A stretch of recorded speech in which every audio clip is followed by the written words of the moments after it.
Hi, I'm going to show you how to use our Vergo home construction plan template. To begin with, you can start adding the tasks here on column A.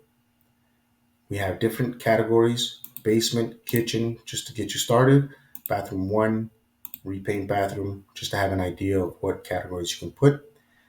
Then you can add the different tasks per category. Under status, you can choose from the drop-down menu, which is not started, in progress, on hold, or completed. You can modify this to your liking by clicking the edit button here. In this view, you can modify the color if you'd like. You can also change the name or the item. You can delete or add another item. Once you've made any changes on here, always make sure to click on Done and Apply to All. Once you've done that, make sure you click on the X next to Data Validation Rules. In this section, you can add the start date of the task, and this will calculate based on what you add here. So if I put the duration, this task will last me 5 days, it's going to modify this to the day when it's going to end. You could start this when you are going to start the task or as soon as you end this task. This is the percent completed. This will calculate all of the items here that have been completed. For example, if we modify this one to 50% completed, it will also modify this percent completed for the design and planning category. Here you would also place the contractor. In this case, since there is painting jobs, the painting company, you can add the specific painting company name here, and this will be the predecessor. So this means that what task was done before the task on hand now. You have a section for your notes here, and then you have another drop-down menu, who the task is assigned to. You can modify this with the edit button here, change the color, change the names, add or remove names. Once you've done that, make sure you click on Done, Apply to All, and X out from Data Validation Rules.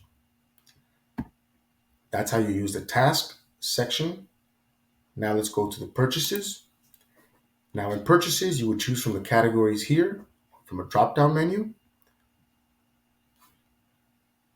You could choose on hand completed. If you have it on hand or not, you can also modify with the edit button here as well. Next, you would have the item or the service that you are budgeting for, the image, any images that you would like to place here. The category goes to either if it's kitchen, living room, general, or miscellaneous. You can modify this to your liking here with the different colors. You can also click on Done and X out from data validations once complete. Here you would add what task this is assigned to. So for floor installation, it's assigned to the kitchen. You can also choose from the status under contractor scheduled, item on hand, contractor work completed, or you need more depending on what the service is. You can change or modify with the edit button here as well. Change the colors, add or remove an item. Make sure you click on Done, Apply to All, and X out from Data Validation Rules. Next, we have if it's delivery or on-site date, when you need the item by or when you need the service by, the estimated cost. This will calculate all the estimated costs that you've inserted here. Then you can put the actual cost here, and this will also track and sum up all the total costs that you've added here. Here you would add the contractor, who the contractor is. You would add any links to the contractor that you would like, any receipts or invoices, and you have a section for notes here. Then we go on to the next tab, which would be Budget Summary by Room.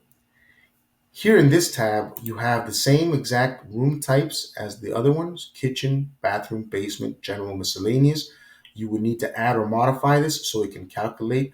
If you make any changes on purchases here under category, make sure that this category, if you add any item here under category, make sure to add it under budget summary so it can also calculate it for you.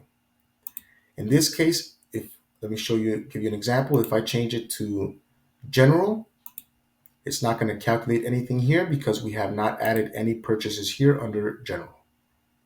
There's no amount here under general. So if I go back and put basement where we have added something, it's going to calculate the amount based on the budget that we have here for the basement that we add. This is an item that we add, and this everything else will be automatically calculated. This will calculate the deviation percentage for the basement, and this will calculate anything that you add for the basement. So it's very important that if you add any categories here, make sure you add that same category here in the total for the room. Then we have another section for contractors. Here you would add the information for your contractors. You would add the company name here, the type of company they are. You can modify this as well to your liking with the edit button here. Who the point of contact for that company is, their phone number, their email, what they were hired for, if they were hired for the basement, the kitchen, etc. Any receipts and invoices you can record here, and you can add any additional notes here as well. And that's how you would use our Vergo home construction plan template.